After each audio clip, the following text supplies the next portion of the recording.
বলিউডের প্লেব্যাক গায়ক অরিজিৎ সিং পদ্মশ্রী সম্মানে ভূষিত হলেন। দেশের ৭৬তম প্রজাতন্ত্র দিবসের আগের দিন তাকে এই সম্মান জানানো হয়েছে। প্রসঙ্গত, দেশের চতুর্থ সর্বোচ্চ নাগরিক সম্মান এই পদ্মশ্রী।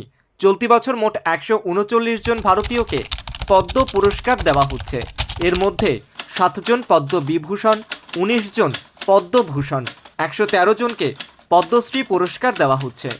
বাংলার ছেলে ইতিমধ্যে জায়গা করে নিয়েছেন গোটা দেশের মানুষের মনে। এছাড়াও এই তালিকায় নাম রয়েছে মমতা শঙ্করেরও।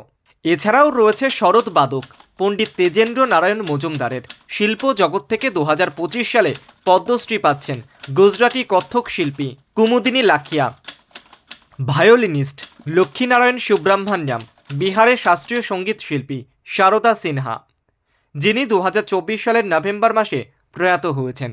মরণোত্তর পদ্মভূষণ পুরস্কার পাচ্ছেন পঙ্কজ উদাস। ২০২৪ সালের ২৬শে ফেব্রুয়ারি প্রয়াত হয়েছেন তিনি। পদ্মশ্রী প্রাপকের তালিকায় নাম রয়েছে দক্ষিণী অভিনেতা রেসিং দুনিয়ার তারকা অজিত কুমারের। এছাড়াও আছেন অভিনেতা শেখর কাপুর, অভিনেত্রী ও ভারতনাট্যম শিল্পী শোভনা। বাংলা থেকে পদ্মশ্রী প্রাপকের তালিকায় নাম রয়েছে ঢাকি গোকুলচন্দ্র দাসের। San Francisco, Chicago, New York, Los Angeles, Wellington, বার্লিনে ঢাক বাজিয়ে বাংলা তথা ভারতের নাম উজ্জ্বল করেছেন তিনি।